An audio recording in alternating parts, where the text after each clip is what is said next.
Joe Rogan, on the other hand, has revealed that in 2017 he received an unwanted invitation to meet Jeffrey Epstein via one of the guests on his show. Here he is discussing what happened with Cheryl Hines. I'm in the files for not going because Jeffrey Epstein was trying to meet with me. This was like 2017. One of my guests was trying to get me to meet him. I was like, are you high? Like, what the are you talking about? It seems very dark. Because it seems like it was this bizarre blackmail influence thing that was going on for a long time. For so long. A long time. Through different administrations. That's what's so unbelievable about it. It's how dark. long it was going on. I'm in how the many files people. for not going. Huh? Yeah, I'm in the files for not going because Jeffrey Epstein was trying to meet with me. Oh, I did see that. Yeah, and I was like, what?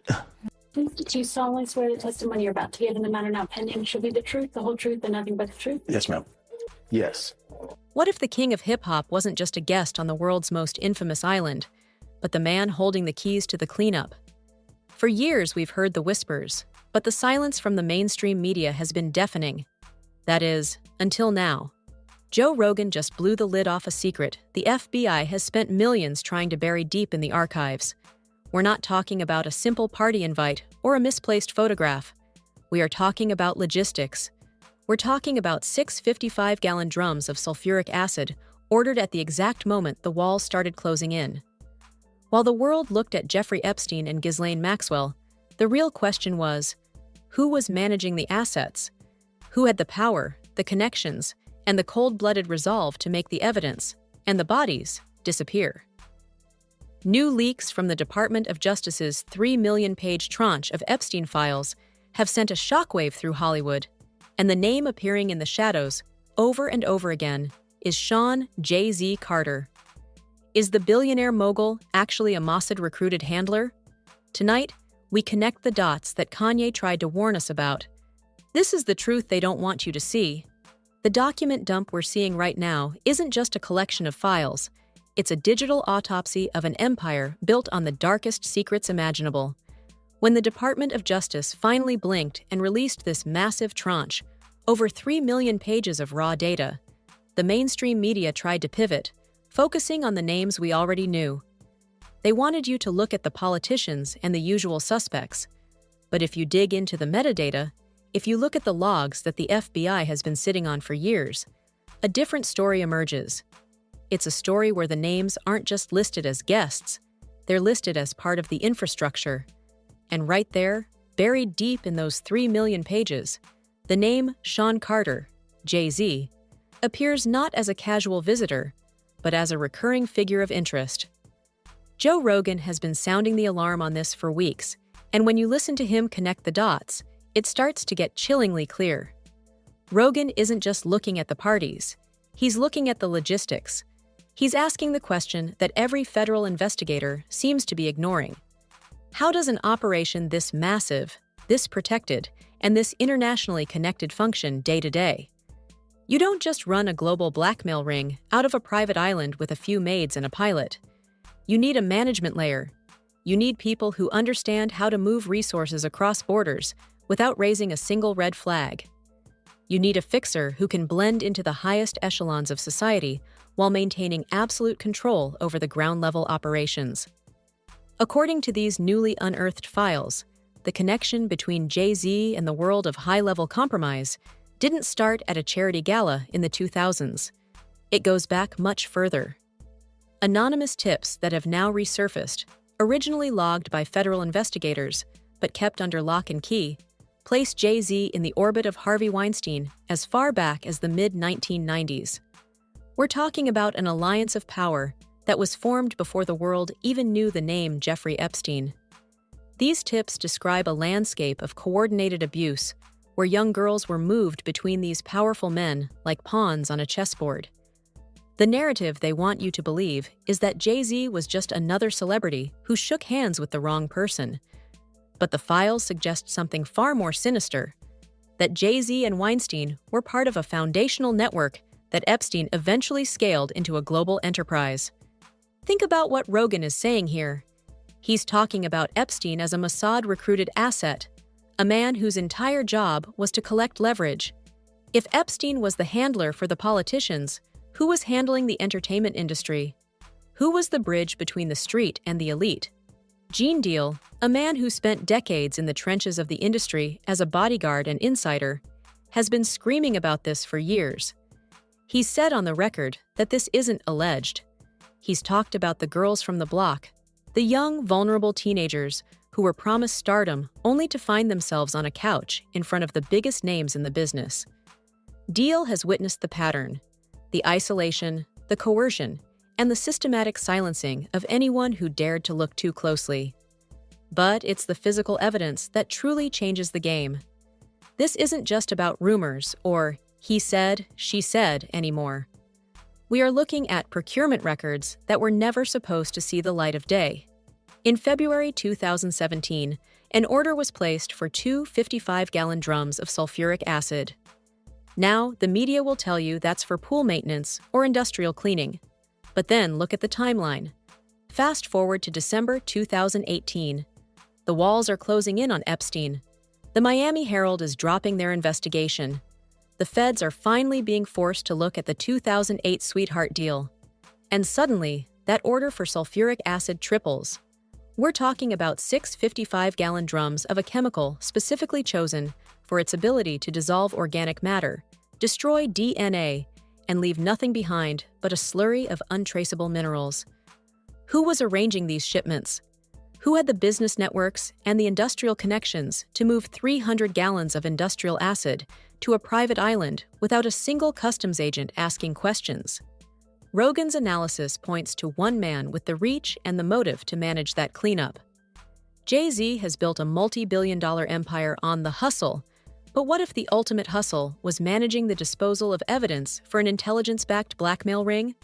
We're talking about a man who has the resources to make problems disappear chemically and legally.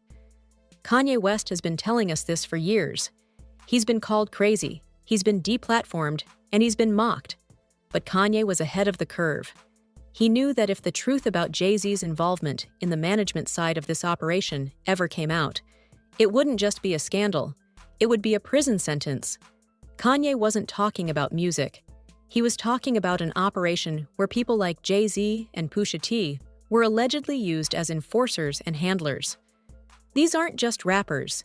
In this context, they are described as logistics managers for a dark power structure. When you look at the handler theory, it changes the way you see every public appearance Jay-Z has made for the last 20 years. A handler isn't there to have fun. A handler is there to ensure the assets, whether they are the victims or the powerful people being blackmailed, stay in line. This explains the presence of cameras disguised as thumbnail drives, the motion sensors, and the 64-hour recording cycles mentioned in the forensic analysis. They were recording everything. Every compromise was a deposit in the bank of power.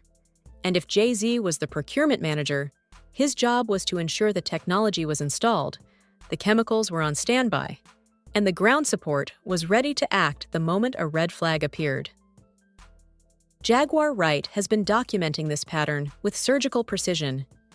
She watched how Jay-Z operated with Rihanna when she was a minor, how he isolated her and controlled the narrative of her life and career. Wright's testimony isn't just about one singer, it's about a methodology. It's about how a man with 30-plus years of experience in the game can manipulate 14, 15, and 16-year-old girls into becoming pawns for a much larger, much darker operation. Inger Moran, Foxy Brown. The names keep coming up. These weren't just business deals. They were, as Wright describes it, the grooming of assets for a network that prized secrecy above all else. This isn't just about a list. Lists can be edited. Names can be redacted. We've seen the FBI do it already, claiming political sensitivity or reputational harm. But you can't redact 300 gallons of sulfuric acid. You can't redact the 1990s tips that link the biggest mogul in hip-hop to the biggest predator in Hollywood. You can't redact the testimony of the men who stood in the rooms and watched the management in action. Joe Rogan has peeled back the first layer, and what we're finding underneath is a system where the king of the industry was actually a high-level operative, a man whose hands are just as red as Epstein's, because he was the one making sure the blood was washed away before anyone could see it. We are looking at the architect of the silence, and for the first time in history, the silence is finally starting to break. As the scale of this operation begins to crystallize, we have to look past the surface-level celebrity gossip and start examining the cold, hard mechanics of how a global blackmail machine actually breathes. When Joe Rogan suggests that Jay-Z wasn't just a guest, but a manager, he's pointing to a specific role in intelligence circles known as a handler. This isn't just someone who shows up to a party. This is the person who ensures the party serves a purpose for the state.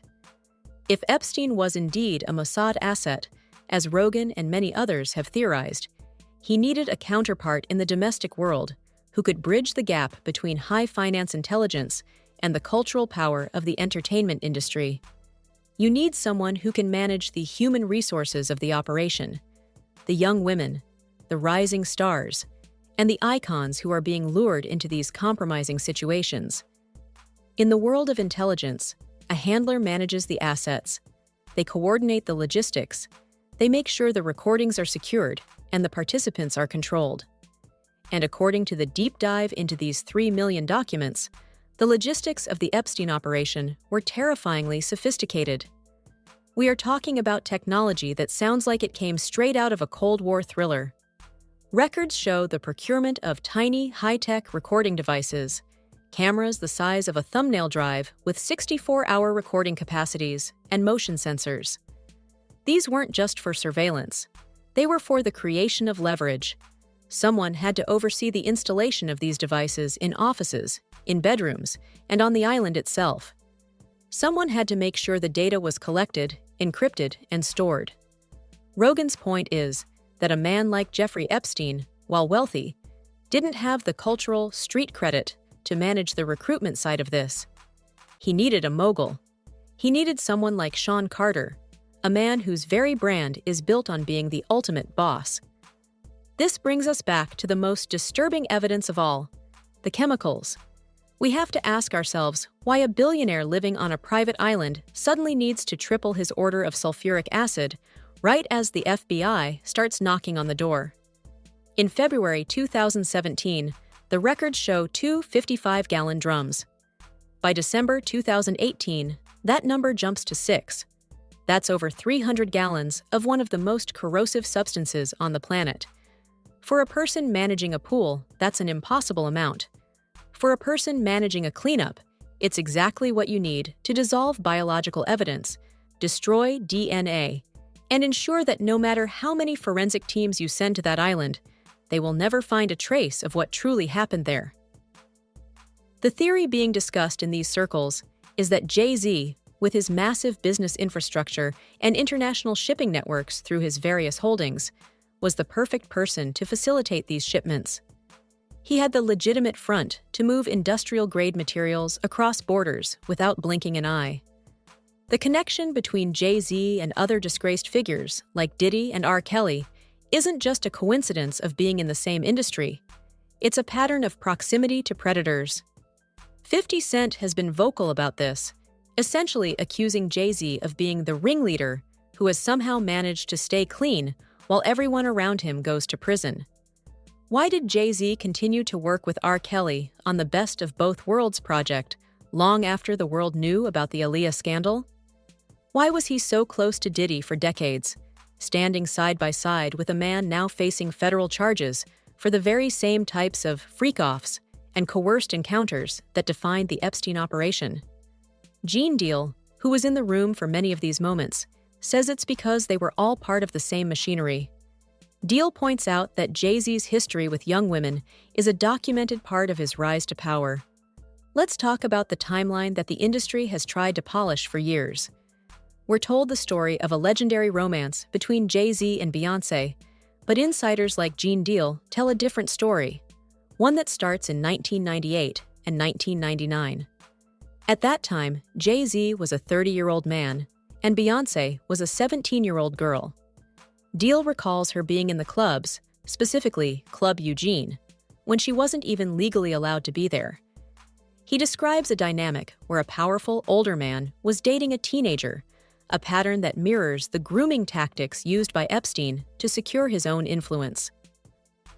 Jaguar Wright goes even further, documenting how Jay-Z allegedly manipulated young artists like Rihanna, Inger Moran, and Foxy Brown. Wright describes how these girls were isolated from their families and placed with fake boyfriends to manage public perception while they were being controlled by the mogul behind the scenes. Rihanna was flown into the country as a minor, and her career was immediately placed under the total control of Roc Nation. This isn't just talent management. In the context of the Epstein files, it looks like asset management. Jaguar Wright's testimony about Inger Moran is particularly haunting. A 14-year-old girl, barely a teenager, being given a hypersexualized nickname like the Il Nana, and being pushed into an industry that saw her only as a commodity. These are the victims of the Carters that Wright claims are now ready to come forward. She suggests that for years, these victims were silenced because they knew the power they were up against. They knew that Jay-Z wasn't just a rapper. He was a man with connections to the highest levels of the restricted access world. This leads us to the mystery of the Marius Robert Forelli passport found in Epstein's safe. A forged Austrian passport that listed Epstein's origin as Saudi Arabia. When the FBI ran the alias through their database, they were met with a restricted access denied message. This means Epstein was operating under a level of protection that the average FBI agent couldn't even touch. It confirms Rogan's theory that this was a deep state intelligence operation, and if Jay-Z was the fixer for this operation, he would be protected by the same shield. This explains why, when the Shade Room posted about Jay-Z's name appearing in the Epstein files, the post was scrubbed from the internet within minutes. Someone made a call. Someone with the power to silence a platform with millions of followers. The industry is terrified of what happens if the management layer is exposed. They can sacrifice an Epstein, they can sacrifice a Diddy, and they can sacrifice an R. Kelly. But they cannot afford to lose the man who holds the keys to the entire cultural infrastructure. If Jay-Z goes down, the entire illusion of the self-made billionaire crumbles, and we are left with the reality of a Mossad-linked handler who used the music industry as a recruitment ground for a global blackmail ring. We are talking about a man who allegedly coordinated the disposal of evidence using industrial chemicals, a man who groomed the biggest star in the world when she was still a minor, and a man who has successfully evaded every investigation for 30 years. But as Joe Rogan pointed out, the dots are finally being connected.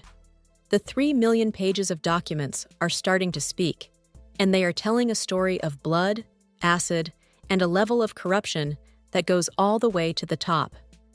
The redacted names in the files aren't just names. They are the architects of a system that is finally starting to collapse under the weight of its own secrets.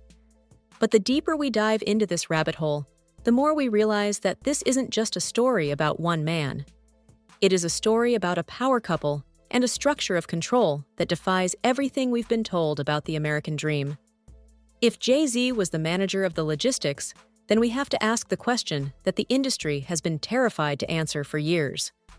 What did Beyoncé know, and how deep was her involvement in the rituals of the island? For a long time, the public image of the Carters has been one of untouchable royalty, a carefully curated brand of Black excellence and corporate success. But the Epstein files, combined with the explosive testimony of insiders like Jaguar Wright and the artist Mia, are painting a much darker picture of what happens behind those closed doors. Mia's story is one that should make your blood run cold. After signing with Roc Nation, she didn't describe a world of music videos and recording sessions. She described a world of blood, black goop, and ritualistic demands. She spoke about being pressured to undergo physical transformations and participate in what can only be described as satanic rituals to sell a record. This isn't just the ramblings of a disgruntled artist. It aligns perfectly with the accounts of others who have escaped the inner circle of the high-level elite. They describe a system where talent is secondary to submission, where you aren't just signing a contract, You are signing over your soul to a network that uses trauma and ritual as a form of binding. And according to multiple sources now emerging from the shadows of the Epstein investigation, Beyoncé wasn't just a bystander in this world. The claims are becoming louder and more frequent, that she was present on that island, that she participated in these rituals, and that she was a central figure in the culture of exploitation that Epstein and Jay-Z allegedly built together. Joe Rogan has touched on this repeatedly. The idea that the entertainment industry isn't just about entertainment, but about a systematic blackmail and compromise operation. He points out the Siamese twin relationship between the CIA and Mossad, and how they use these cultural icons as tools for intelligence gathering. If you control the people who control the culture, you control the narrative of the entire population. And if those icons are compromised by their own participation in the darkest acts imaginable, they become the most loyal soldiers for the state. This is why Jay-Z's name being redacted in certain documents is so telling. Under the Epstein Files Transparency Act, which was signed into law to ensure the public finally saw the truth, there are very specific rules about what can stay hidden. The law explicitly states that no record can be withheld or redacted because of embarrassment, reputational harm, or political sensitivity. You can't hide a name just because it would destroy a billionaire's career. So, why are names still missing? There are only two legal loopholes. Either the person is a proven victim, or revealing their name would jeopardize an ongoing investigation. But here is the catch that Rogan has pointed out. The FBI has spent years trying to maintain the narrative that there was no massive blackmail scheme. They've tried to say that the victims were limited only to the girls on the island. But if they admit that names like Sean Carter are redacted, they have to admit why. If he's not a victim, then he's a subject of an investigation into a blackmail ring that the FBI claims doesn't exist. It's a legal paradox that is starting to unravel. The only reason to protect a man like Jay-Z at this level is if his exposure would cause the entire intelligence network, the sisterhood of the CIA and Mossad, to come crashing down. He is the load-bearing pillar of the operation. Jaguar Wright's most recent revelations suggest that the wall of silence is finally cracking because the victims themselves are no longer afraid. She has spoken about 3 specific victims she has been working with, women whose lives were allegedly destroyed by the Carters, who are now ready to come forward. They've seen Diddy fall. They've seen R. Kelly behind bars. They've seen the untouchable walls of the industry begin to crumble, and they realize that the power of the 55-gallon drums of sulfuric acid couldn't dissolve the truth. These victims describe a pattern of being flown into offices in large corporate Manhattan buildings, isolated from their families, and forced into situations that would make your stomach turn. They were 14, 15, 18 years old, brought to grown men's offices under the guise of career meetings, only to find themselves in the middle of a procurement operation for a global predator. Think about the sheer arrogance of the operation. While the world was dancing to the hits, the procurement manager was allegedly arranging for motion sensor cameras the size of thumbnails to be installed in every room. While the public was praising the business mogul for his latest tech investment, he was allegedly coordinating shipments of industrial-grade chemicals to a private island to ensure that the biological evidence of their crimes would never be found. It is a level of psychopathy that is hard for the average person to wrap their head around. But as Rogan says, when you look at it through the lens of intelligence and logistics, it makes perfect sense. This was never about music. It was about management. It was about the management of people, the management of secrets, and the management of a global system of control. 50 Cent's upcoming documentary on Jay-Z is being framed as the final nail in the coffin. He's been the one person in the industry with enough independent power and enough of a grudge to keep the pressure on. He sees what we see, that Jay-Z is the ringleader who has managed to send everyone else to jail while he sits in the front row of the Grammys. But the Epstein files are the one thing Jay-Z can't control. He can't call the Department of Justice and tell them to delete 3 million pages of forensic evidence. He can't shade room the FBI. The procurements are there. The shipment logs are there. The 1990s tips involving Harvey Weinstein are there. And the testimony of the bodyguards who watched him watch the girls freaking off on the couch is finally being heard by a public that is no longer willing to look the other way. Kanye West's warnings weren't the episodes of a man losing his mind. They were the desperate screams of a man who had seen behind the curtain and realized he was trapped in a timeline where the villains were being hailed as heroes. He saw the execution of his own reputation because he dared to speak the name of the man who holds the keys. But, as the sulfuric acid orders from December 2018 prove, even the most powerful men get desperate when the feds start circling. You don't triple your order of body-dissolving chemicals unless you know that what you've buried is about to be dug up. The empire of Sean Carter was built on the premise that he was too big to fail and too smart to get caught. He positioned himself as the mentor to the greats, the husband to the queen, and the friend to the presidents. But the Epstein files reveal a different man, a procurement manager for a Mossad-linked blackmail operation, a man whose hands are stained with the red of the victims he helped manage and the chemicals he used to erase them. The dots are connected, the documents are public, and the victims are finding their voices. The industry might have been able to silence the shade room, but they can't silence the 3 million pages of truth that are about to bring this entire structure of blood and shadows crashing to the ground. The king of hip-hop is running out of places to hide, and the world is finally watching the man behind the curtain. The evidence is staring us in the face. 3 million pages of documents, industrial-grade chemicals, and a trail of silence that leads directly to the top of the music industry. Is Jay-Z the untouchable mogul the world thinks he is? Or is he the ultimate procurement manager for a global blackmail ring? Joe Rogan has connected the dots, and Kanye tried to warn us. But now it's up to you to decide. Are these just coincidences, or are we looking at the blueprint of a shadow empire? We want to hear your thoughts. Drop a comment below.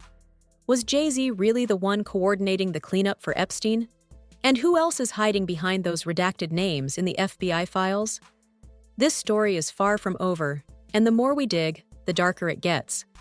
Don't let the truth be scrubbed from the internet again. If you're ready to see the full picture, make sure you hit that like button and subscribe to stay updated as more documents are leaked. Share this video before it's taken down, because the people in these files will do anything to keep the lights off. The clock is ticking on the Carter's empire. Which side of history are you on?